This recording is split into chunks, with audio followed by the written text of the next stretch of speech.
obrigada pela presença de todos, em especial o deputado Sorato e Emerson, que estão conosco presencialmente. Obrigada também ao deputado Camilo, que está conosco de forma virtual. Bom, o primeiro assunto que nós, de praxe, já tratamos é a discussão e votação da ata da primeira reunião ordinária da Comissão da Pesca e Aquicultura da segunda sessão legislativa de 2020. Assim sendo, coloco em discussão a nossa ata, não havendo quem queira discutir em votação.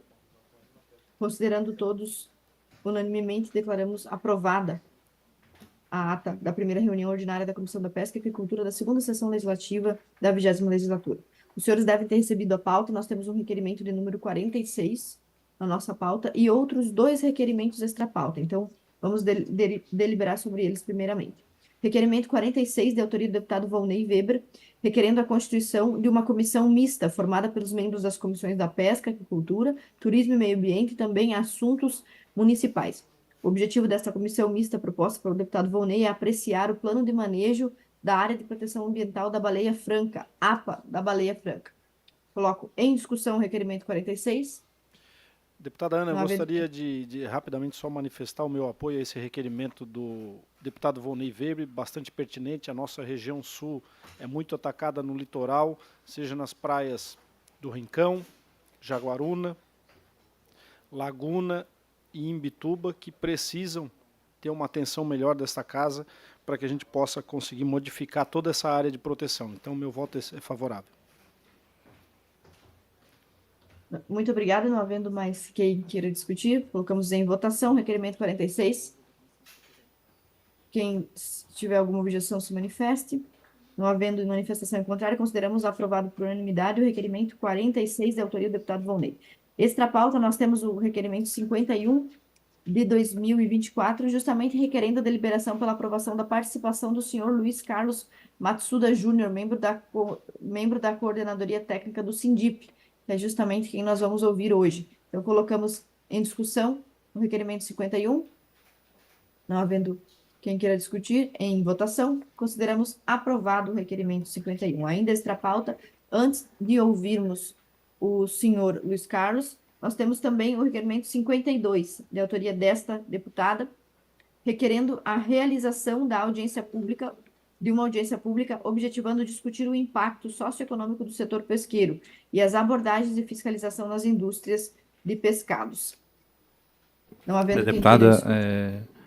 parabéns pelo seu requerimento, e a gente sim é favorável. Nós tivemos na cidade de Penha uma audiência também encaminhada pelo Luizinho, da Comissão da Pesca Artesanal de Santa Catarina, e não tenha dúvida que vai ser de suma importância a nossa comissão, através da sua presidência, de estar à frente desse processo, para que a gente possa assim auxiliar nosso pescador artesanal, nosso pescador industrial. Inclusive, naquela audiência, a gente fez uma indicação ao governo do Estado, indicando que a gente possa auxiliar as famílias da pesca artesanal e que isso venha, assim, para essa audiência pública, com apoio, não tenha dúvida, do governo do Estado, através do secretário da Pesca, para auxiliar o pescador que mais precisa. Parabéns, estamos à disposição. Muito obrigada, deputado Emerson. E temos, então, colocamos então em votação o requerimento 52 desta audiência pública. Não havendo mais quem queira discutir, colocamos em votação. Não havendo manifestações em contrário, consideramos aprovado por unanimidade. E agora, cumprindo também e encerrando a nossa pauta, nós, em atendimento ao requerimento que recentemente aprovamos, passamos a ouvir o senhor Luiz Carlos Matsuda Júnior, que é oceanógrafo, membro da coordenadoria técnica do Sindip, que vai falar conosco sobre a frota atuneira e sobre uma proposta de plano de gestão da Curvina. Bom dia, senhor Luiz Carlos, é uma alegria tê-lo conosco. Bom dia, deputada. Me ouve certinho? Obrigado pelo convite. Bom, hoje eu trouxe aqui 2 pautas, né, para a gente debater. O ano de 2023, a princípio, para a pesca, ele foi complicado, né? A gente teve a questão ali da tainha, que teve impacto socioeconômico aqui na região. Tivemos aí a questão da paralisação da frota do atum, que eu também vou abordar aqui agora. E as questões da fiscalização, que foi até encaminhado o requerimento aí, a gente fez um levantamento, até só para antecipar um pouquinho lá no Sindip em relação a multas ambientais relacionadas à pesca aqui no estado. Em 2023 foram 106 milhões em multas aplicadas. Foi um salto aí de mais de 600% em relação à média histórica aí dos últimos 10 anos. Então, realmente, a gente vê que tem ali alguns temas que precisam ser abordados com mais cautela e avaliar o que está acontecendo para que a gente não repita isso para esse ano de 2024 também. Pode passar a apresentação, por favor. Então, em relação à frota atuneira, no ano passado, a gente teve uma portaria para regulamentar a pesca da albacora bandolim, que é uma espécie de atum, que é regulamentada por um órgão internacional, que se chama ICCAT, né? E determinou uma cota para que o pessoal pudesse capturar. Dessa cota, basicamente 90% da frota que atua sobre ela é da região norte e nordeste do país. E aqui no sul a gente tem uma incidência dela menor que 10%. E como uma medida de controle dessa cota, o governo federal baixou uma portaria no fim do ano que paralisou a frota atuneira de todo o Brasil, mesmo a nossa região aqui, que representa uma parcela mínima, né? E essa frota... Pode passar o slide, por favor? Até aí aqui um pouco da repercussão que teve, né? O Sindip também recorreu à justiça para tentar que essa frota não fosse paralisada. Pode passar, por favor. Passa mais um. Então, essa frota que foi paralisada, ela é responsável por abastecer com atum a nossa indústria enlatadora, né? Que representa aí 95% do mercado brasileiro. Vou passar mais um, por favor. Pode ir passando. Mais um. Aí, tá já. Então, assim, 80% do pescado que é capturado aqui são consumidos no mercado interno aqui da região. São mais de 163 milhões de latinhas de atum por ano comercializado, né? Que movimentam um mercado de mais de 3,6 bilhões entre sardinhas e atuns enlatados, né? E foi justamente essa frota que foi impactada com essa paralisação. Pode passar, por favor.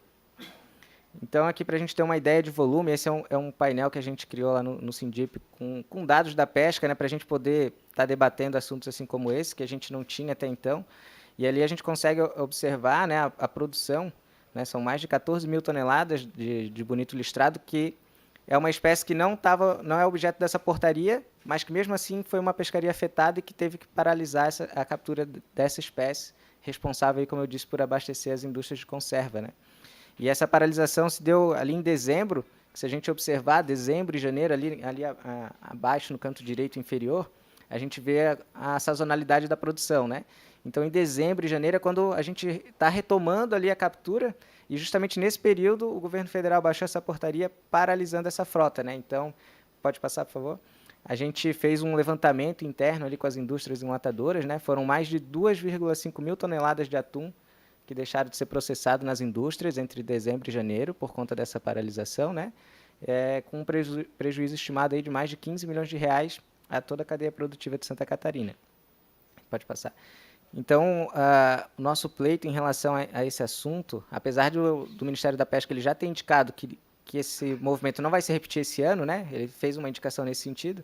Eu acho que é importante a gente reafirmar e cobrar para que, de fato, a nossa frota ela não esteja nessa medida de controle que se aplica à região norte e nordeste, uma vez que as nossas capturas aqui elas são mínimas em relação à espécie que eles têm o objetivo de controlar, e impacta, aí, como a gente viu agora, toda a indústria de enlatados, né, que não tem, vamos dizer assim, nada a ver com essa questão e que foi paralisada no passado. Então, eu fiz aqui uma indicação que se a gente pudesse fazer uma moção ao MPA, né, e depois a gente pode fundamentar esse documento ali certinho, para que a nossa frota aqui da atuneira ficasse de fora, então, dessa medida de controle e não tivesse o impacto que a gente teve ano passado, aí, estimado em mais de 15 milhões em relação a esse assunto. Aí aqui, passando já para o assunto da curvina, né, acho que a gente já vem debatendo há um tempo. De fato, a gente está antecipando o problema, né, e com isso é bom porque a gente consegue adotar medidas para que, de fato, não ocorra essa proibição. Eu vou contextualizar rapidinho o porquê, né, qual é esse risco de proibição da curvina, né, por que hoje a gente está discutindo isso. Então, periodicamente, o ICMBio ele faz uma avaliação das espécies ameaçadas e no final de 2022, então, a curvina entrou no rol dessas espécies que foi avaliada e ficou como categoria vulnerável, que ela já entra então na 445, que é uma portaria que proíbe todas as espécies com algum grau de ameaça de captura, comercialização, industrialização, seja o que for, né? E aí, na época, até o Sindip contratou um estudo ali junto com a Univale, que apesar de ter demonstrado que o estoque da corvina ele precisa de uma atenção, precisa de uma gestão, ele não apresenta nenhuma ameaça de extinção, né? Isso o estudo que a gente contratou ali comprovou. Com isso, a gente foi até a presidência do ICMBio para que houvesse uma reavaliação da corvina, isso ainda lá em 2022. Ela foi reavaliada, mas ainda assim eles mantiveram ela como vulnerável. Isso ainda não foi publicado, a gente tem conhecimento porque o Sindip participa ali dos grupos de avaliação, e a expectativa é que ele entre a corvina entre ou fim do ano ou início do ano que vem nessa lista, né? Então, pode passar, por favor? Então, só para a gente ter uma ideia da importância que a corvina tem aqui para Santa Catarina, né? A gente está vindo da discussão aí da tainha, que todo mundo fala que, né, tem todo esse apelo, o pessoal fala que é o Natal do pescador, né, que todo mundo aguarda ansioso aí pela tainha, mas eu posso dizer que a corvina, ela é o pão de cada dia do pescador. Ela é muito mais importante que a tainha, e a gente está se antecipando então a esse problema, esse debate. Eu trago aqui alguns dados para a gente discutir. Ó, são 20 mil toneladas média anual aí produzidas aqui no estado, entre artesanal e industrial, né? Ali a gente tem um panorama dos municípios também, são mais de 35 municípios que desempenham atividade aí sobre esse recurso, né? Claro que a gente tem uma concentração ali no município de Navegantes, Itajaí, Florianópolis, Porto Belo, Laguna, né? Mas assim, ao todo são 35 municípios. Pode passar, por favor. A gente também tem o principal, a corvina hoje, ela é o principal recurso exportado aqui também pelo estado, pescado exportado, né?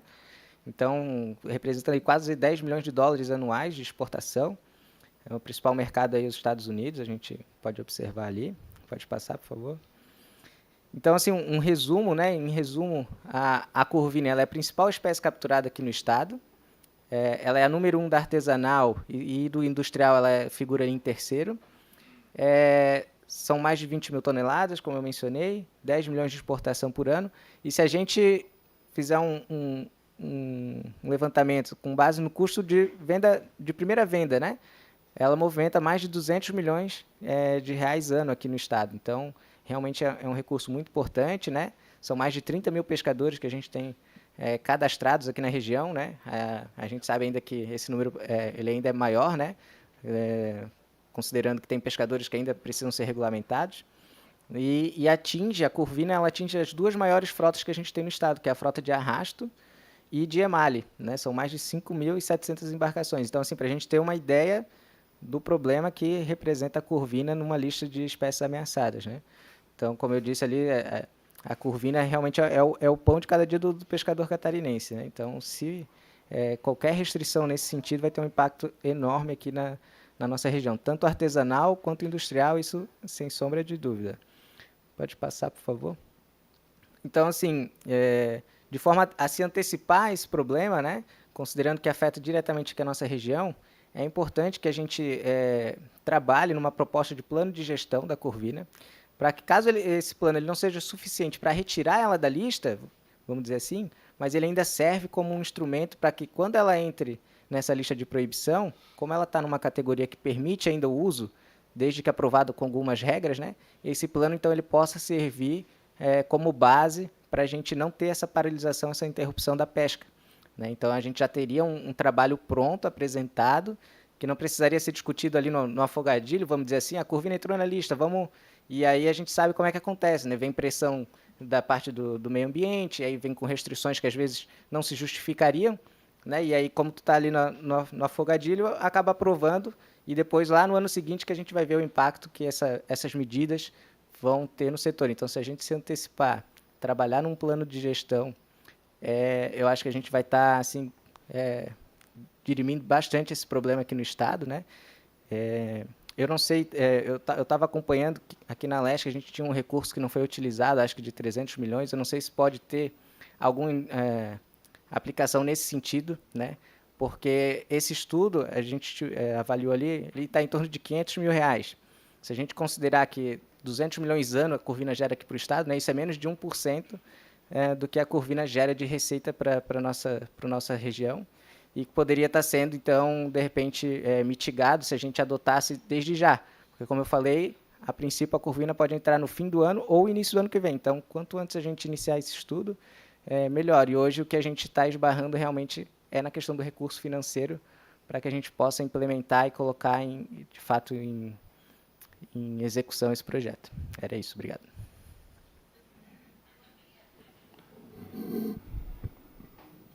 Senhor presidente. Muito obrigada, muito obrigada. Eu estava procurando o mudo aqui. Muito obrigada pela sua participação. Eu gostaria de abrir para as perguntas, mas antes, seria possível o senhor nos enviar para a comissão um arquivo PDF da apresentação que o senhor utilizou agora? Com certeza, já está até aqui com o pessoal, eu deixei ele aqui para eles já. Vou pedir, então, para a nossa assessoria encaminhar para cada um dos deputados no seu WhatsApp privado.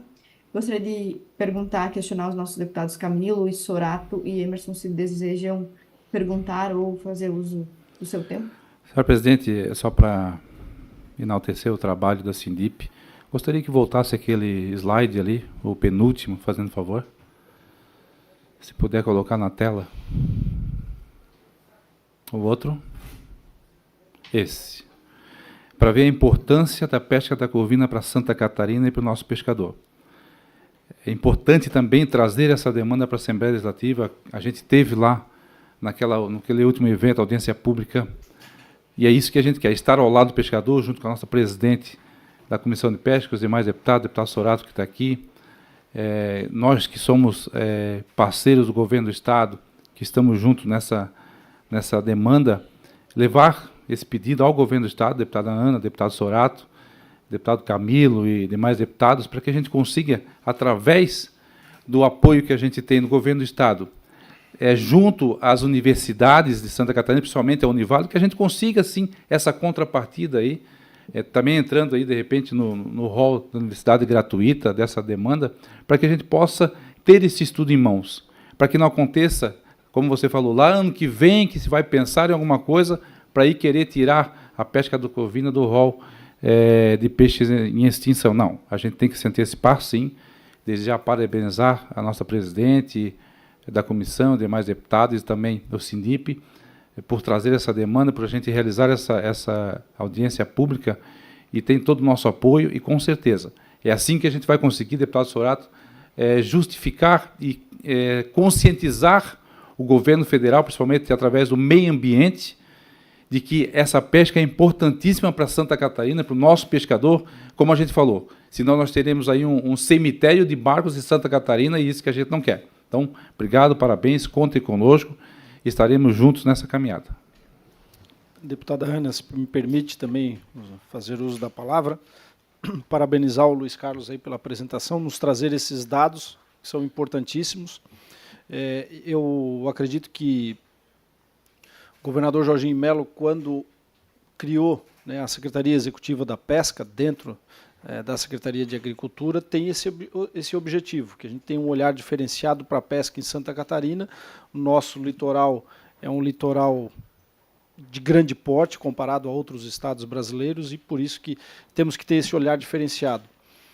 O recurso da Alesc diretamente para a aplicação a gente não tem como fazer, aqui a presidência ela tem que devolver o recurso, como fez ao Estado, e o Estado sim fazer o investimento. Acredito que, como disse o deputado Emerson aqui, a gente direcionar isso para o governador, para a Secretaria da Pesca, lá comandada pelo Tiago Frigo, para que a gente possa fazer esse aporte. Acredito que é muito importante se antecipar o problema. O catarinense é assim, o catarinense se antecipa o problema, e para que até não aconteça como já aconteceu com outras espécies, e a gente faça isso aí o mais rápido possível. Obrigado. Muito obrigada. Luizinho, só uma pergunta que eu ouvi você comentar, que em conversa com o Ministério já obteve uma resposta positiva, que esse saldo de empecilhos para o setor em Santa Catarina, que aconteceu em 2023, não se repetiria em 2024. Essa conversa foi oficial, foi em reunião? Isso, teve uma reunião do CPG, que a gente chama, né, o Comitê Permanente de Gestão, que se discute essa medida, e lá houve essa indicação de que a nossa frota não seria paralisada, né? Essa falando agora da questão da pesca do atum, né? Contudo, foi durante uma conversa, a gente não tem, a não ser em ata, né? Mas ainda não foi baixada a portaria desse ano, então eu imagino que isso deva acontecer por agora. E o Sindip e outras entidades do setor já encaminharam proposta nesse sentido, para que não houvesse paralisação. E acho importante a gente, daí, nesse sentido, estar reforçando, né? O que a gente tem, a princípio, foi discutido em reunião e em ata, né? Certo. Muito obrigada. Algum dos senhores deputados ainda gostaria de usar seu tempo de fala? Luizinho, talvez? Não? Então, nós podemos considerar que essa reunião está encerrada. Agradeço a presença dos senhores na aprovação dos requerimentos, também nessa audiência. Muito obrigada.